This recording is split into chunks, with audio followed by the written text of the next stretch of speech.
Hello students. पिछले lecture में हमने टेस्ट बड्स के बारे में स्टडी किया था।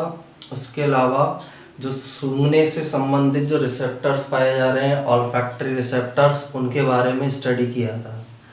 आज के लेक्चर में हम इस चैप्टर का लास्ट टॉपिक जो है न्यूरोग्लियल सेल्स, उनके बारे में स्टडी करेंगे। तो आज का हमारा लेक्चर का टॉपिक है न्यूरोग्लियल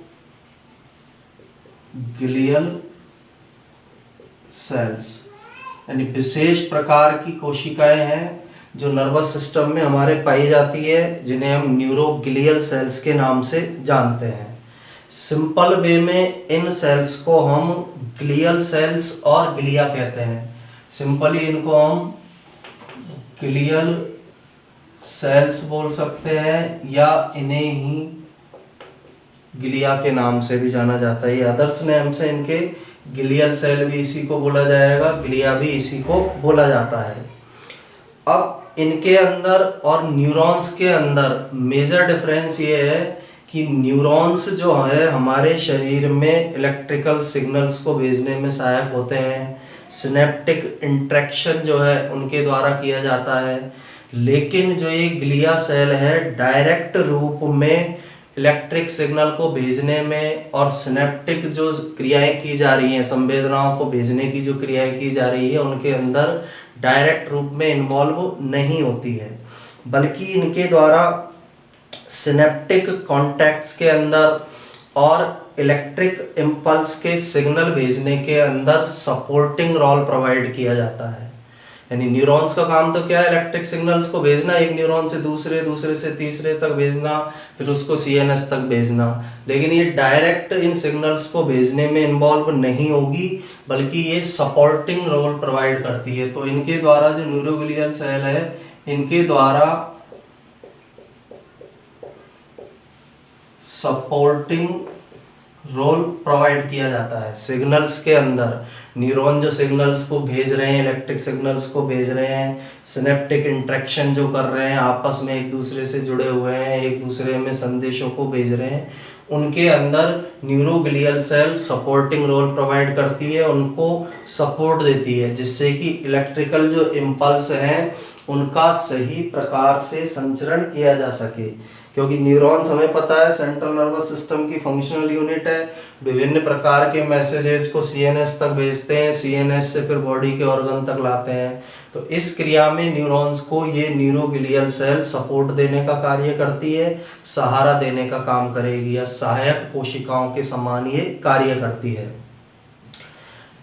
नेक्स्ट पॉइंट, न्यूरॉन्स की तुलना में जो ये ग्लिया सेल्स है इनकी संख्या अधिक होती है। यानी जो ग्लिया सेल्स हैं या ग्लियल सेल्स और न्यूरॉन के संख्या के अनुपात की हम यदि बात करें तो ग्लियल सेल्स और न्यूरॉन की संख्या में 3:1 का अनुपात पाया जाता है। यानी एक न्यूरॉन है तो उसके अकॉर्डिंग या उसकी तुलना में 3 ग्लिया सेल मिलेगी। तो सिंपल सा मतलब ये है कि न्यूरॉन्स की तुलना में इनकी संख्या अधिक होती है।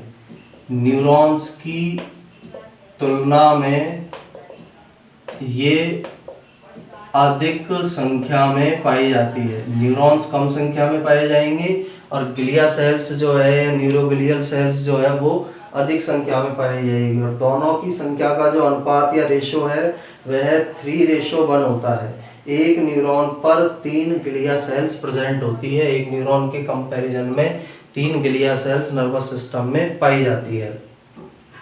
नेक्स्ट जो इनके अंदर डिफरेंस है, इन ग्लियल सेल्स में न्यूरॉन के अंदर मेन स्ट्रक्चर होती है। हम न्यूरॉन की यदि स्ट्रक्चर की बात करें हम, एक होती है सेल बॉडी, दूसरा जो न्यूरॉन का भाग होता है डेंड्राइट भाग होता है, तीसरा भाग होता है उसका एक्सॉन। ये तीनों भाग किसके हैं? न्यूरॉन के। न्यूरॉन की संरचना हम पढ़ चुके हैं, तो उसके अंदर 3 भाग पाए जाते हैं। कोशिका का है, डेंड्राइट और एक्सॉन पाया जाता है। लेकिन ग्लिया सेल्स के अंदर केवल सेल बॉडी पाई जाती है। जो ये ग्लिया सेल्स हैं इनके अंदर केवल सेल बॉडी या कोशिका काय उपस्थित होगा। डेंड्राइट्स जो है ग्लिया सेल्स के अंदर एब्सेंट होंगे। एक्सॉन जो पाया जा रहा है न्यूरॉन का भाग, ये दोनों भाग ग्लिया सेल्स के अंदर एब्सेंट होते हैं। तो दोनों में डिफरेंस है। जो न्यूरॉन्स पाए जा रहे हैं उसके संरचना में 3 प्रमुख भाग हैं, सेल बॉडी, डेंड्राइट्स और एक्सॉन। जबकि ग्लिया सेल्स जो है, उन ग्लिया सेल्स के अंदर स्ट्रक्चर में केवल एक भाग पाया जाता है जिसे हम सेल बॉडी या कोशिका काय कहते हैं। जो एक पार्ट इसके अंदर पाया जाएगा उसे सेल बॉडी या कोशिका काय के नाम से उसे जाना जाता है। ये दोनों में डिफरेंस, संख्या में डिफरेंस 3:1 का है, स्ट्रक्चर में इनके अंदर डिफरेंस पाया जा रहा है। अब जो ग्लिया जो शब्द हम इसके अंदर यूज में ले रहे हैं वह एक ग्रीक वर्ड है। जो ग्लिया वर्ड हमने यूज में लिया है एक किस प्रकार का वर्ड है, ग्रीक भाषा का शब्द है, साइंटिफिक लैंग्वेज है ये एक, इसमें कोई चेंजेस नहीं होते हैं। इंग्लिश में चेंजेस होते रहते हैं इसलिए ग्रीक भाषा का शब्द यूज में लिया जाता है। ग्लिया ग्रीक भाषा का शब्द है, इसका इंग्लिश में मीनिंग होता है ग्लू। ग्लिया जो वर्ड है इसका इंग्लिश ट्रांसलेशन है ग्लू। ग्लू का मतलब है गोंद। तो इनको ग्लिया नाम इसलिए दिया गया है क्योंकि 19th सेंचुरी में, 19वीं शताब्दी में ये माना जाता था कि ग्लिया सेल्स ऐसी सेल्स हैं जो हमारे नर्वस सिस्टम के न्यूरॉन को चिपका कर रखती है। यानी इनका काम क्या है, न्यूरॉन्स को जोड़कर रखना, न्यूरॉन्स को चिपकाना या न्यूरॉन्स को जोड़कर रखना। और इस क्रिया के द्वारा जब न्यूरॉन्स आपस में चिपके रहेंगे तो ये सीएनएस को क्या करती है, पूरे को एक लगातार बनाए रखने का कार्य करती है। तो इस आधार पर इनको ये नाम दिया गया है। न्यूरॉन्स ऐसा माना जाता था न्यूरॉन्स को चिपका कर रखती है इसलिए इनको ग्लू बोलेंगे, चिपकाने से संबंधित प्रोसेस है इसलिए इनको ग्लिया ग्रीक वर्ड दिया गया है।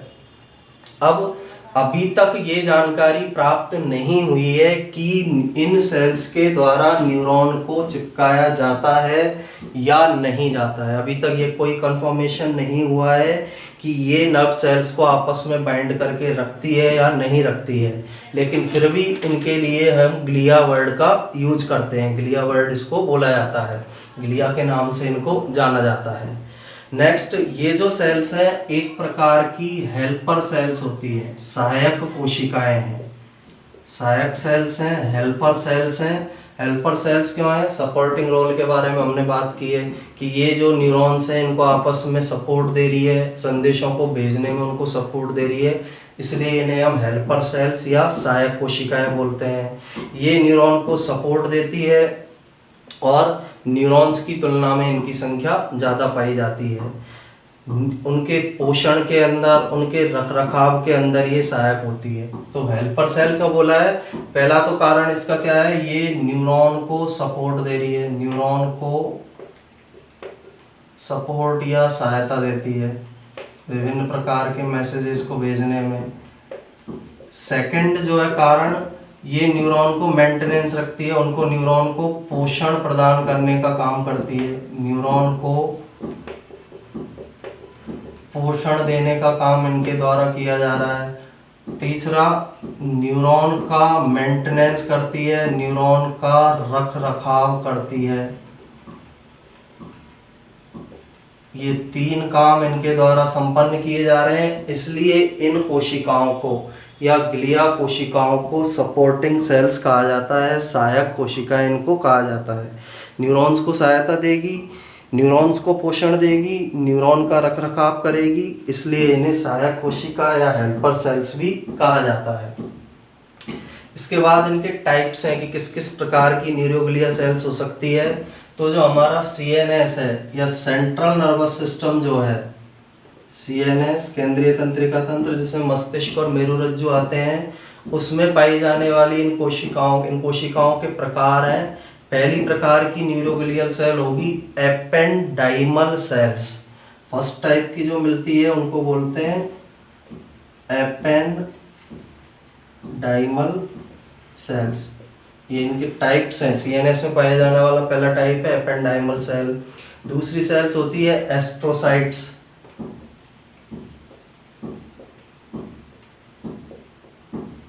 सीएनएस में पाई जाने वाली दूसरी प्रकार की ग्लिया सेल है। तीसरी सेल्स होती है ओलिगोडेंड्रोसाइट्स, तीसरे प्रकार की जो पाई जाएगी ओलिगोडेंड्रोसाइट्स। थर्ड टाइप की न्यूरोग्लियल सेल्स है जो सीएनएस वो सेंट्रल नर्वस सिस्टम या सीएनएस में पाई जाती है। फोर्थ टाइप की होती है माइक्रोग्लिया।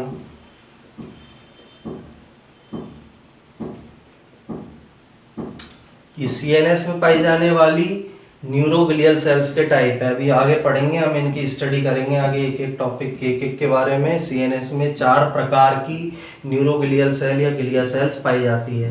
पीएनएस में 2 प्रकार की सेल मिलेगी। पेरिफेरल नर्वस सिस्टम जो पाया जा रहा है उसके अंदर 2 टाइप की मिलती है। फर्स्ट टाइप की जो सेल्स होती है उन्हें सैटेलाइट सेल्स कहते हैं। पहले प्रकार की जो है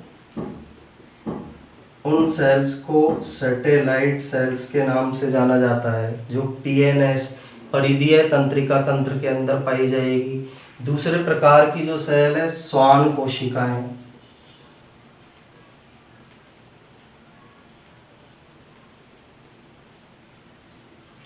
तो 5 प्रकार की न्यूरोग्लियल सेल्स हैं जो सेंट्रल नर्वस सिस्टम के अंदर पाई जाती है और पेरिफेरल नर्वस सिस्टम के अंदर पाई जाती है।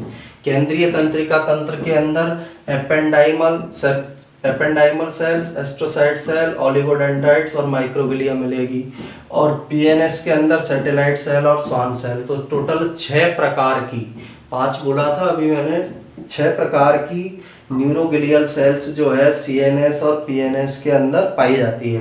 सेंट्रल नर्वस सिस्टम में और पेरिफेरल नर्वस सिस्टम में ये 6 प्रकार की न्यूरोग्लियल सेल्स प्रेजेंट होंगी।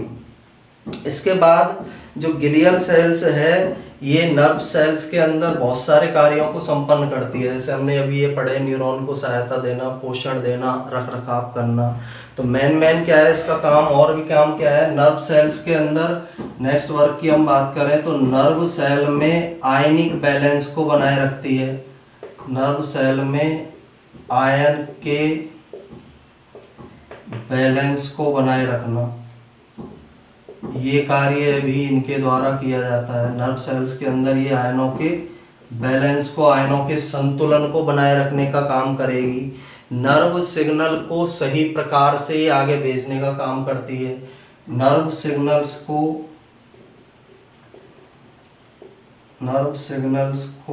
भेजने में सहायक होती है। नर्व सिग्नल्स को भेजने में ये सहायक होंगी, इनकी सहायता करती है न्यूरॉन्स की नर्व सिग्नल जिससे भेजे जा सके। सिनेप्टिक एक्शन को कंट्रोल करती है। जो सिनेप्टिक एक्शन है उसको कंट्रोल किया जाएगा इनके द्वारा। सिनेप्टिक जो एक्शन है, क्रियाएं जो हैं उनका क्या किया जाता है, नियंत्रण किया जाएगा। डिफरेंट टाइप के वर्ग हैं जो इन न्यूरोग्लियल सेल्स के द्वारा किए जाते हैं। हेल्पर सेल में 3 कार्य पढ़ चुके हैं, उसके अलावा ये काम भी इनके द्वारा किए जाते हैं। नर्व सेल्स में आयन के बैलेंस को बनाना, नर्व सिग्नल को भेजने में सहायक है। तीसरी सिनेप्टिक एक्शन जो है उनको कंट्रोल करने का कार्य इनके द्वारा किया जाता है। इसके अलावा मेंटेनेंस करती है, न्यूरल इंजरी जो होगी उसको रिकवर करने का कार्य करेगी, वो रखरखाव में आ जाता है। किसी भी न्यूरॉन के अंदर जो कमी आती है उसको सही करने का काम इसके द्वारा किया जाता है। अब इसमें सबसे पहली जो एपेंडाइमल सेल्स है उसका मेन फंक्शन होता है CSF को बनाना। ये जो सेल है इसके द्वारा CSF का निर्माण किया जाता है। CSF की फुल फॉर्म होती है सेरेब्रो स्पाइनल फ्लूइड। जो द्रव है जो मस्तिष्क और मेरुरज्जु में जो पाया जा रहा है सेरेब्रो स्पाइनल फ्लूइड, उस फ्लूइड को या CSF को बनाने का कार्य CNS में पाई जाने वाली एपेंडाइमल सेल्स के द्वारा किया जाता है। ये एपेंडाइमल सेल्स इस CSF का निर्माण करेगी। सेकंड, जो एस्ट्रोसाइट्स जो सेल्स पाई जा रही है ये ब्रेन और स्पाइनल कॉर्ड के अंदर होती है और ये स्टार लाइक होती है। इनकी जो स्ट्रक्चर है ये तारे के समान होगी। इनकी स्ट्रक्चर स्टार के समान है, इसलिए इनको ये नाम दिया गया है एस्ट्रोसाइट। तारा जो होता है इस तरह की स्ट्रक्चर इनकी पाई जाती है, तारे के समान, इसलिए इन सेल को एस्ट्रोलाइट सेल्स नाम दिया गया है।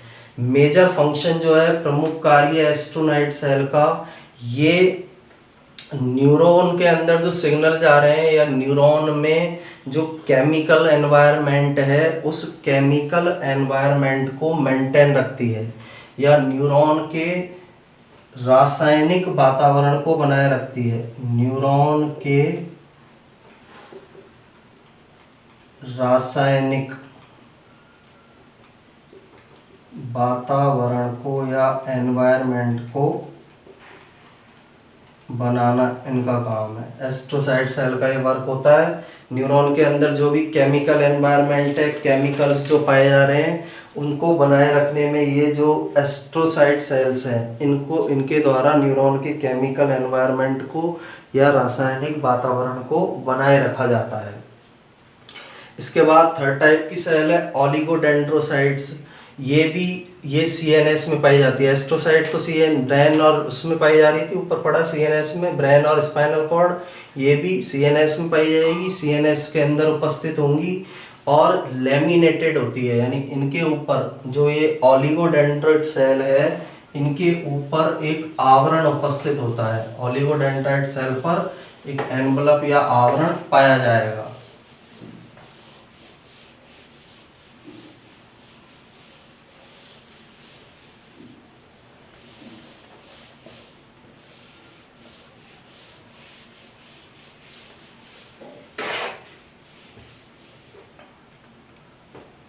तो ओलिगोडेंड्राइट्स जो सेल्स है सीएनएस में प्रेजेंट होंगी, इनके ऊपर एक आवरण मिलता है और उस आवरण को हम माइलिन कहते हैं। ओलिगोडेंड्राइट जो सेल है इन सेल पर जो आवरण मिलेगा उस आवरण को माइलिन आवरण बोला जाता है।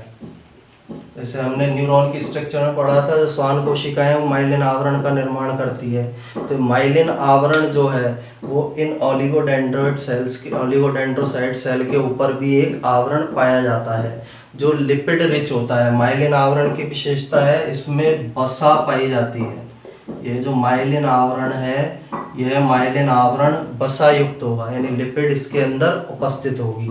अब माइलिन जो आवरण पाया जा रहा है, इस माइलिन आवरण के कारण जो एक्शन पोटेंशियल है या क्रियात्मक विभव जो है उसके कंडक्शन की स्पीड बढ़ जाती है। यह माइलिन आवरण क्रियात्मक विभव,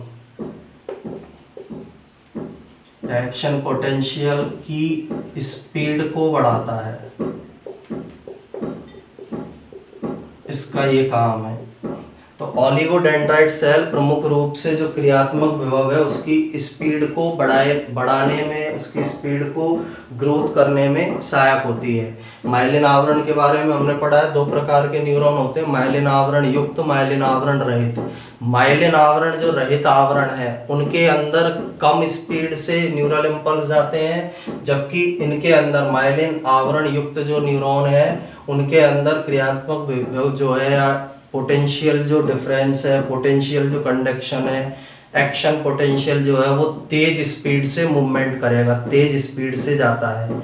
पीएनएस के अंदर ये सेल्स जो है ओलिगोडेंड्राइट सेल, वो कौन सी सेल के रूप में पाई जा रही है? स्वान सेल्स के, यानी पीएनएस के अंदर स्वान सेल और ये सेल्स आपस में मिलकर किसका निर्माण करती है? माइलिन आवरण का, माइलिन शीट का निर्माण करेगी। तो इनके काम है, ओलिगोडेंड्राइट्स के माइलिन आवरण पाया जाता है, इनके ऊपर काम क्रियात्मक विभव की स्पीड को बढ़ाना। और पीएनएस में ये श्वान सेल कोशिकाओं से मिलकर तंत्रिकाएं जो पाई जा रही है उनके चारों ओर माइलिन आवरण बनाती है। फिर नेक्स्ट सेल का नाम है माइक्रोग्लिया सेल। स्मॉलर सेल होती है और ये जो सेल है हेपेटोपोइटिक स्टेम सेल से बनती है। माइक्रोग्लिया जो सेल्स है, माइक्रोग्लिया नाम के अंदर ये माइक्रो, इसलिए किस प्रकार की सेल है? ये स्मॉल सेल है, छोटे आकार की ये कोशिकाएं होंगी। बनती किससे है? हेमेटोपोइटिक जो सेल्स हैं, हेमेटोपोइटिक स्टेम सेल जो पाई जाएंगी उनसे इनकी उत्पत्ति होती है। तो इन सेल को बनाने का काम, माइक्रोग्लिया को बनाने का काम हेमेटोपोइटिक स्टेम सेल्स के द्वारा किया जाता है। अब इन सेल्स के अंदर अनेक प्रकार के गुण पाए जाते हैं। जो माइक्रोग्लिया सेल है, इन सेल्स में अनेक प्रकार की प्रॉपर्टीज या गुण उपस्थित होते हैं। जैसे इनके अंदर मैक्रोफेज टिश्यू उपस्थित होगा। माइक्रोग्लिया सेल्स जो है इनके अंदर मैक्रोफेज टिश्यू उपस्थित होता है। प्रतिरक्षा तंत्र वाला हिस्सा है मैक्रोफेज, प्रतिरक्षा के अंदर सहायक है। और इनके अंदर विशेष प्रकार की सेल्स पाई जाती हैं, इसके वेंजर सेल्स जिन्हें बोला जाता है। इसके वेंजर सेल या कोशिकाएं इनके अंदर उपस्थित होंगी। मैक्रोफेज प्रेजेंट है, उसके अलावा इसके वेंजर जो सेल्स है वो इनके अंदर पाई जाएंगी। जो नॉर्मल सेल जो है उसकी इंजरी को सही करने में सहायक है। इन कोशिकाओं का, मैक्रोफेज का काम ये है, जो नॉर्मल सेल है वो इंजर्ड हो जाती है या सेलुलर जो इंजर्ड होगी उनको ये क्या है सही करने में सहायता प्रदान करेगी। तो ये हमारी कुछ सेल्स हैं जिसके जो हमारे अंदर शरीर के अंदर पाई जा रही है, जिन्हें हम न्यूरोग्लिया सेल्स के नाम से जानते हैं। सैटेलाइट सेल्स जो है पीएनएस के अंदर ये मैसेजेस को भेजने में सहायक है। श्वान कोशिकाएं, हम तंत्रिका न्यूरॉन की संरचना में पढ़ चुके हैं। श्वान कोशिकाओं द्वारा माइलिन आवरण बनाया जाता है न्यूरॉन के चारों ओर। तो प्रमुख रूप से 6 प्रकार की ये न्यूरोग्लिया सेल्स पाई जाती है। Ependymal, astrocyte, oligodendrocyte, microglia, satellite, श्वान। 4 वाली सीएनएस में मिलेगी, जो 2 है ये किसके अंदर उपस्थित होगी, पीएनएस या परिधीय तंत्रिका तंत्र के अंदर ये उपस्थित होंगी। एपेंडाइमल सेल्स जो है सीएसएफ, सेरेब्रो स्पाइनल फ्लूइड बनाएगी, प्रेमस्तिष्क मेरुद्रव बनाएगी, जो मस्तिष्क और मेरुरज्जु में मिलेगा। एस्ट्रोसाइट स्टार लाइक है, न्यूरॉन के केमिकल एनवायरनमेंट को बनाए रखती है। ओलिगोडेंड्रोसाइट, इनके अंदर जो कोशिकाएं माइलिन आवरण युक्त है, एक प्रकार से इस माइलिन आवरण में बसा मिलेगी। और ये जो माइलिन आवरण है एक्शन पोटेंशियल जो है क्रियात्मक विभव की स्पीड को बढ़ाता है। माइक्रोग्लिया छोटे आकार की कोशिकाएं हैं, हिपेटोपोइटिक स्टेम सेल्स के डेरिवेटिव होती है, उनसे उत्पन्न होती है। इनमें मैक्रोफेज और इसके वेंजर प्रकार की कोशिकाएं पाई जाती है जो चोट को सही करने में सहायक है।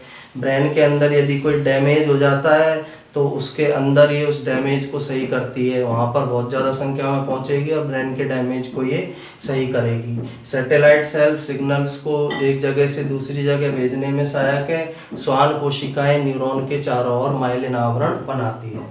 तो यहाँ पर हमारा ये जो नर्वस सिस्टम से रिलेटेड जो चैप्टर है वो कंप्लीट होता है।